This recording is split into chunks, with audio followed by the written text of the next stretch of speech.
Hello friends, आपका हमारे teacher में स्वागत है। तो आज जो कि हम लोग आरआरबी टेक्नीशियन का एग्ज़ाम फ्रेंड्स समाप्त हो चुका है। तो 24 दिसंबर का फर्स्ट का क्वेश्चन हम लोग एनालाइज करने वाले। चलिए फ्रेंड्स, जिनको भी इसका पीडीएफ चाहिए वो लोग हमारे व्हाट्सएप ग्रुप में ज्वाइन हो जाएगा। उसका लिंक जो कि नीचे डिस्क्रिप्शन में दिया गया है। तो पहला क्वेश्चन स्टार्ट करते हैं अपना। पहला प्रश्न दिया गया था जो कि भारत की रक्षा बजट कितना है। तो 6,81,940.85 करोड़ था। ठीक है, लगभग 75 बिलियन यूएस डॉलर में इसको गिना जाता है। अगला क्वेश्चन पूछा गया था जो कि उड़ीसा में किस पार्टी की सरकार बनी है। तो बीजेपी सरकार की बनी है जो कि 78 सीटों पे जीत हासिल की है। मोहन चरण मांझी ये वहाँ के जो कि मंत्री बने हैं। अगला क्वेश्चन पूछा गया था दाब का एसआई मात्रक क्या होता है। तो दाब का एसआई मात्रक जो कि हमारा पास्कल होता है। तो पास्कल इसका राइट आंसर हो जाएगा। अगर फ्रेंड्स हम लोग अन्य मतलब मीटरों की बात कर ले तो हमारा जो कि लंबाई का मीटर होता है, द्रव्यमान का केजी होता है, समय का सेकंड होता है, तापमान का के होता है, विद्युत धारा का एम्पियर होता है, ज्योति तीव्रता का कैंडेला होता है, पदार्थ की मात्रा का मोल होता है, दाब का पास्कल होता है, ऊर्जा या कार्य का जूल होता है, वेग का मीटर पर सेकंड होता है, बल या भार का न्यूटन होता है। ठीक है फ्रेंड्स, तो इन सब को भी आप लोग याद करके जाइएगा। अगर आपका जो कि नेक्स्ट शिफ्ट में एग्ज़ाम है या फिर कल या परसों किसी भी दिन एग्ज़ाम है तो आप लोग इसको ज़रूर याद करके जाइएगा। अगला सवाल देखते हैं। तो फ्रेंड्स, अगला क्वेश्चन देखते हैं जो कि टावर से गिरने पर मुझे कौन सा ऊर्जा मिलेगा। तो टावर से गिरने पर उसके आपके पास मुख्य रूप से गतिज ऊर्जा जिसको काइनेटिक एनर्जी कहते हैं और स्थितिज ऊर्जा जुड़ जाती है। ठीक है, तो शुरुआत में स्थितिज ऊर्जा जब आप टावर पर खड़े होते हैं तो आपकी ऊर्जा मुख्यतः स्थितिज ऊर्जा होती है। यह इस समय पर निर्भर करती है कि आप कितनी ऊंचाई पर हैं और आपका द्रव्यमान कितना है। ठीक है, अगला क्वेश्चन पूछा गया जो कि हाइड्रोनीकरण कैसी अभिक्रिया है। तो ये हमारा जो कि योगात्मक अभिक्रिया है। तो योगात्मक अभिक्रिया इसकी राइट आंसर हो जाएगी। फ्रेंड्स, योगात्मक अभिक्रिया की बात करें तो हाइड्रोजनीकरण प्रक्रिया में निकल, पैलेडियम या प्लेटिनम जैसे उत्प्रेरक का इस्तेमाल किया जाता है। हाइड्रोनीकरण प्रक्रिया में हाइड्रोकार्बन के प्रकार के आधार पर कुछ उत्प्रेरक स्थितियों और नियंत्रित तापमान के तहत प्रभावी होती है। हाइड्रोजनीकरण के जरिए वनस्पति तेलों को वनस्पति घी में बदला जाता है। अगला क्वेश्चन दिया गया था जो कि गर्मियों में सूती कपड़ा क्यों पहनते हैं।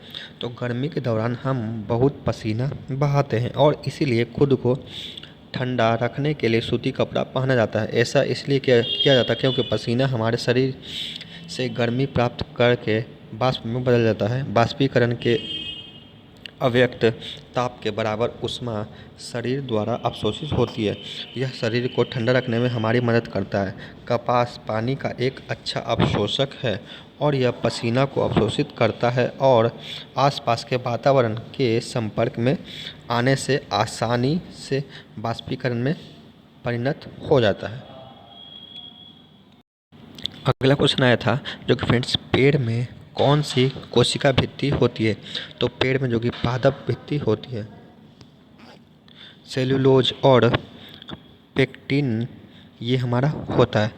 काइटिन की बात करें तो काइटिन एक बड़ा संरचनात्मक पॉलीसेकेराइड है और ग्लूकोज का व्युत्क्रमण है। यह एक कठोर पदार्थ है जो आर्थ्रोपोड के बाही कंकाल में पाया जाता है और कुछ कवक और शैवाल की कोशिका भित्ति में भी होते हैं। अगर पादप कंकाल की बात करें तो पादप कंकाल जो कि कोशिका भित्ति सेलुलोज और प्रोटीन से बनी होती है। पादप कोशिका भित्ति जो कि फ्रेंड्स ये हमारे पौधों की वृद्धि का समर्थन करने के लिए एक संरचनात्मक ढांचा प्रदान करता है।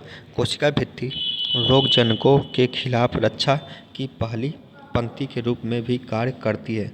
प्रोटीन की बात करें तो पेक्टिन ये हमारे पॉलीसेकेराइड पदार्थ है जो अधिकांश पौधों की कोशिका भित्ति के भीतर फाइबर में पाई जाती है। यह पौधों की कोशिका संरचना में भी योगदान देता है। अगला सवाल देखते हैं फ्रेंड्स। अगला क्वेश्चन पूछा गया था जो कि निम्नलिखित में से कौन सा प्राणी अपना लिंग बदल सकता है? तो घेंघा। घेंघा अपना लिंग बदल सकता है। घेंघा बाध्य द्विलिंगी होता है। इनमें नर और मादा प्रजनन अंग होते हैं।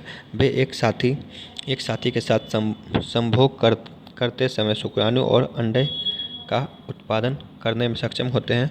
घेंघे का नर अंग कभी भी घेंघे की मादा जनन अंग को निषेचित नहीं कर सकता। जब दो घेंघे अलग हो जाते हैं तो प्रत्येक घेंघे के अंडे दूसरे घेंघे के शुक्राणु द्वारा निषेचित होते हैं। अगला सवाल आया था, अगला सवाल दिया जो कि स्वतंत्र रूप से गिरने वाली वस्तु का भार कितना होता है? तो 0 होता है। स्वतंत्र रूप से गिरने वाली स्वतः वस्तु की जो कि एक पिंड की गति है जहाँ यह किसी वस्तु पर कार्य करने वाला एकमात्र बल है। स्वतंत्र रूप से गिरने वाली वस्तुओं के त्वरण को गुरुत्वाकर्षण के कारण त्वरण कहा जाता है क्योंकि वस्तुओं को पृथ्वी के केंद्र की ओर खींचा जाता है। गुरुत्वाकर्षण के कारण त्वरण पृथ्वी की तरह सतह पर स्थिर है और इसका मान जो कि 9.8 मीटर पर सेकंड स्क्वायर होता है। भार की बात करें तो यह एक निकाय पर लगने वाला गुरुत्वाकर्षण बल के बल का माप है। भार के लिए सूत्र निम्न द्वारा दिया गया है। अगला सवाल पूछा गया था जो कि मेंडल ने कौन सा गुण को देखा था? मेंडल ने अपने प्रयोग के लिए मटर के पौधे के 7 जोड़े विपर्यासी लक्षणों में का चयन किया था। वे जो कि तने की ऊंचाई, फूल का रंग, फूल का स्थान, फली का आकार और फली का रंग और बीज का आकार। ठीक है फ्रेंड्स, तो ये सब देखा था, तो 7 इसका राइट आंसर होगा।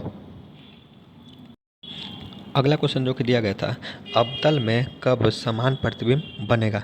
अवतल में समान प्रतिबिंब तब बनेगा जब वस्तु वक्रता केंद्र पर रखी हो। कारण जब वस्तु वक्रता केंद्र पर होती है तो उसकी दूरी और प्रतिबिंब की दूरी दर्पण में समान होती है। इस स्थिति में जो कि प्रतिबिंब वास्तविक और रियल होता है। ठीक है फ्रेंड्स, तो ये जो कि हमारा वक्रता केंद्र और दूरी दोनों समान जबकि हमारा होती है तब दिखता है। हम लोग फ्रेंड्स अवतल की बात करें तो अवतल दर्पण में प्रतिबिंब की विशेषता जो कि वस्तु की स्थिति वक्रता केंद्र पर होती है, प्रतिबिंब की स्थिति वक्रता केंद्र पर होती है और इसका प्रतिबिंब का प्रकार वास्तविक और उल्टा होता है। प्रतिबिंब का आकार वस्तु के बराबर होता है। ठीक है, अगर परावर्तन की बात करें तो परावर्तन का नियम, जब वस्तु वक्रता केंद्र पर होती है तो परावर्तन के बाद किरणें दर्पण के दूसरी ओर से उसी स्थान पर मिलती है जिसमें परावर्तन का आकार समान होता है। अगला क्वेश्चन पूछा गया तो जो कि पद्मश्री किस खिलाड़ी को दिया गया है? तो जोसन चिनप्पन को दिया गया। ठीक है फ्रेंड्स, तो अभी का वीडियो यहीं तक रहेगा। जो भी चैनल पर नए हैं चैनल को प्लीज़ सब्सक्राइब कर लें और वीडियो को जो अभी तक लाइक नहीं किया वीडियो को लाइक कर लीजिए। इसका फ्रेंड्स PDF आपको व्हाट्सएप ग्रुप में मिलेगा। व्हाट्सएप ग्रुप का लिंक जो कि नीचे डिस्क्रिप्शन में दिया गया है। ठीक है, तब तक के लिए थैंक यू फॉर वॉचिंग।